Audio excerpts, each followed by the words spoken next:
Olá, seja muito bem-vindo ao meu, ao seu, ao nosso canal Mineração de Cabo a Rabo.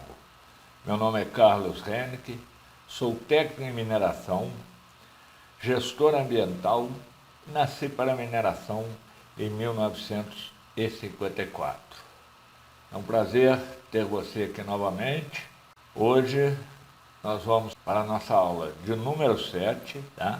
Onde vamos dar continuidade ao que já foi visto na aula de número 6. Então, meus amigos, vamos lá, temos muita coisa aí para ver nessa aula. Então, a resistência ao rolamento, como vocês viram na aula 6, nada mais é do que a medida da força necessária para rolar ou puxar uma roda sobre o solo, tá?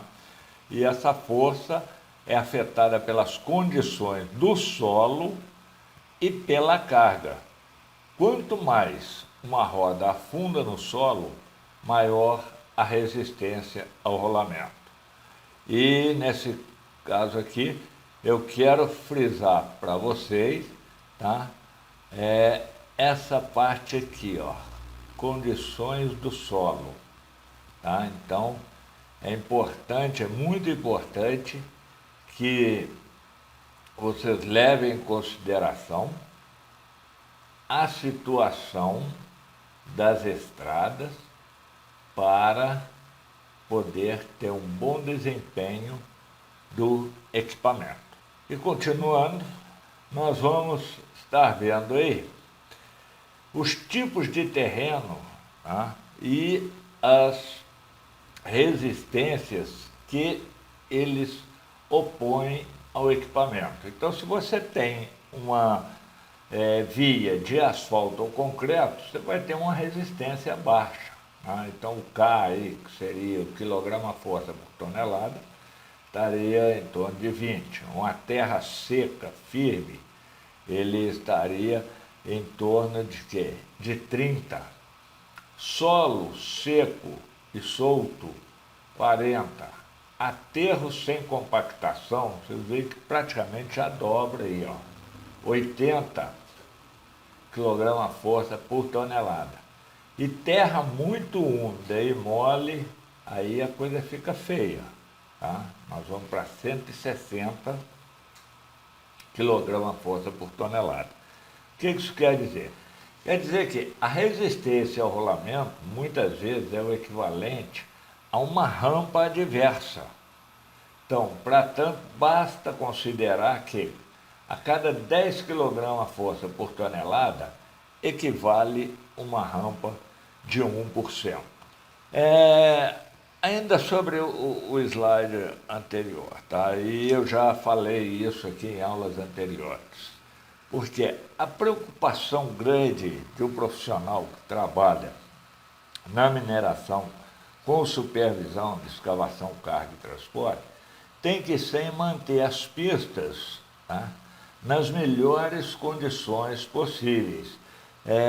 Eu sei que, já falei, é utopia querer asfalto e cimento nas pistas de rolamento de fora de estrada.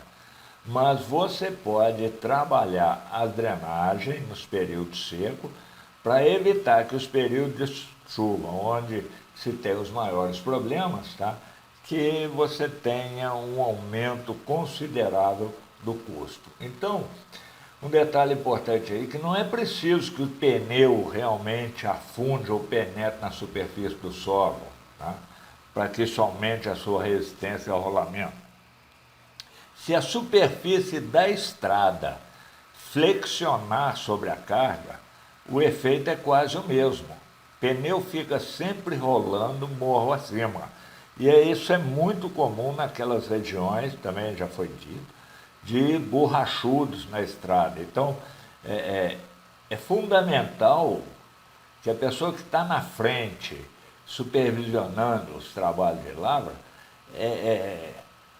inclusive de praxe, que ele ande nos caminhões para ver, para sentir, junto com o operador ali, tá, quais são os pontos piores da estrada, para ele estar trabalhando isso. Tá? Quando você tem uma pista de rolamento em péssimas condições, o seu custo vai ser alto. Então você pode se preparar para gastar dinheiro aí com combustível, com tudo mais. Por quê? Porque às vezes um detalhe simples que seria manutenção de pistas de rolamento, você está relegando isso aí a um segundo plano. Então, a resistência ao rolamento, ela somente se aproxima do mínimo sobre superfícies muito duras, lisas e com uma base compactada.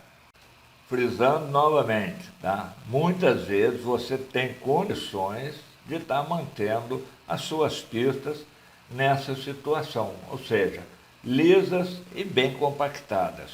Isso aí é um fator de redução de custo muito grande, né, quando se fala principalmente em consumo de combustível, sem contar os outros materiais de desgaste do equipamento também, que sofrem muitas vezes por pistas deficientes, tá? E aí nós vamos estar falando de pneus. Você tem uma estrada com buracos, uma estrada com muitas pedras, uma estrada que não seja assim lisa, patrolada, cuidada, você vai ter o risco ali também de estar cortando pneus. E o custo do pneu de um caminhão fora de estrada, ele não é barato não, ele é um custo altíssimo, tá?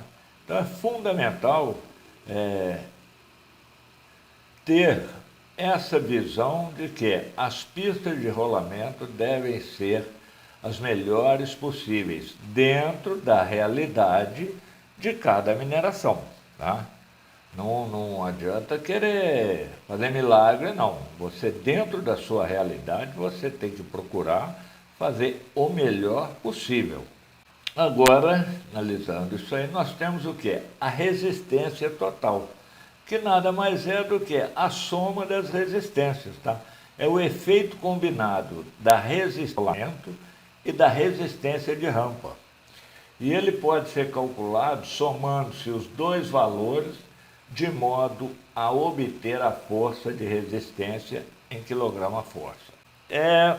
Vamos abrir um parênteses aqui, o seguinte: você não precisa estar lá calculando quantos KGF e tal, fazendo as continhas para saber, tá? Não, o que você precisa saber? Qual que é o principal para que um supervisor, tá, tenha em mente e tenha a possibilidade de reduzir custo? Tá? Primeiro, e aí eu aconselho, tá, eu já trabalhei em várias empresas onde o supervisor, além dele ter um nível técnico ou um nível superior, tal, ele tinha que também conhecer os equipamentos, todos que trafegavam, inclusive saber operar aquilo para eventuais circunstâncias onde o operador reclama uma coisa ou outra, ele tem um embasamento concreto e conhecimento para poder estar atuando. Então, eventualmente, sobe num caminhão desse, vai junto com o operador, sente como está a pista, conversa com ele, vê os pontos, tá? Então, isso aí você vai sentir o quê? Aonde eu posso melhorar e aonde está bom, tá? Esses cálculos são para você ter uma ideia, seguinte, do tamanho de perda de dinheiro que está envolvido nisso aí. Então você tem que trabalhar da melhor forma, tá? Eu não preciso saber quantos KGF ali estou perdendo. Se tiver um borrachudo na estrada, eu sei que eu estou jogando dinheiro fora. Eu não vou lá pegar a calculadora, aqui ele vai dar tantos KGF e tal. Não, eu vou lá e vou arrumar aquele borrachudo. Eu vou arrumar aquela pista para ela ter uma condição de tráfego a melhor possível, tá? E aí, gente, continuando, nós temos o quê? A resistência à inércia. A inércia é o equipamento parado, então existe todo o equipamento para ser colocado em operação ele tem que vencer uma força chamada inércia. Então, a resistência à inércia nada mais é do que a resistência ao movimento inicial do equipamento, ou seja, a resistência oferecida no momento em que o equipamento sai do repouso para iniciar o seu trajeto. Tá? E para isso existe uma fórmulazinha também, que nós vamos estar vendo agora, que é RI, ou seja, a resistência à inércia, que é igual a mais ou menos 28 vezes 3 vezes P, P vezes ΔV sobre ΔT. Então, destrinchando essa fórmula aí, nós temos que a resistência à inércia ela vai ser igual a 20, mais ou menos 28 vezes 3 vezes P, onde P é o peso do equipamento. O ΔV, variação da velocidade em km por hora, e o ΔT, o intervalo de tempo, a variação do intervalo de tempo. Agora preste bastante atenção, tá, nessa figura aí, que nós vamos trabalhar em cima disso. Ou seja, se eu tenho um equipamento subindo, numa rampa aí de 4%, eu vou ter o quê? Uma resistência, tá? Nesse caso aí, calculada em 4%. Se eu tenho ele descendo, eu não vou ter resistência nenhuma, muito pelo contrário, como diz o ditado, para baixo todo santo ajuda. Então, eu vou ter o quê? Uma assistência. Agora, veja essa outra figura. Então, eu tenho aqui do meu lado direito, tá? Eu tenho aqui do meu lado direito uma carregadeira fazendo a carga dos caminhões. E esse caminhão, após carregado aqui, ó, ele vai ter uma rampa ascendente para chegar no ponto de descarga. Isso pode ser um britador, pode ser um depósito de material, qualquer coisa. Mas vocês veem que eu tenho um caminhão subindo carregado. Assim que ele bascula, ele volta, ele está descendo vazio para a carregadeira. Hein? Então, o que nós temos aqui? Ó? Que no transporte, que é esse caminhão subindo carregado, eu tenho uma resistência ao rolamento de 6% e mais uma resistência de rampa de 4%. Tá? O que me totaliza uma resistência aí de 10%. Eu já comentei isso numa aula passada, e nem sempre é possível, devido à extensão, devido à idade, devido ao avanço da mina, você ter sempre a condição ideal, que é o caminhão descer carregado. Tá? A maioria das minas aí, você tem o caminhão buscando minério lá embaixo, lá no fundo, e o britador está lá em cima, e esse caminhão tem que subir carregado aí, queimando óleo diesel à vontade. Então, é aqui nesse trecho, como você não tem como inverter a sua mina, levar o britador lá para baixo e o minério lá para cima, então é nessa parte aqui, ó, neste piso aqui da estrada que você tem que trabalhar. Ele tem que ter condições adequadas para oferecer a menor resistência possível para o equipamento. Tá? Aí no caso aqui do retorno, então eu tenho uma resistência ao rolamento de 6%, a resistência ela continua a mesma, tá subindo como descendo aqui, a resistência de rolamento, só que eu tenho uma resistência de rampa, que nesse caso aqui é uma assistência, então ela vai ser o quê? Menos 4%. Então, nesse caso, a resistência total é 2%. Tá? Na realidade, essa resistência é até menor, porque aqui eu não tenho a carga sobre a báscula do caminhão. Então, o peso, tá? Aquela variável P que nós vimos todas as formas lá, aqui ela vai ser menor, porque eu excluí a carga aqui. Mas como ideia para entendimento, tá, da importância de pistas em excelentes condições de tráfego, esse número aqui representa muito bem o que pode acontecer. E aí, nós chegamos ao final dessa aula. Tá?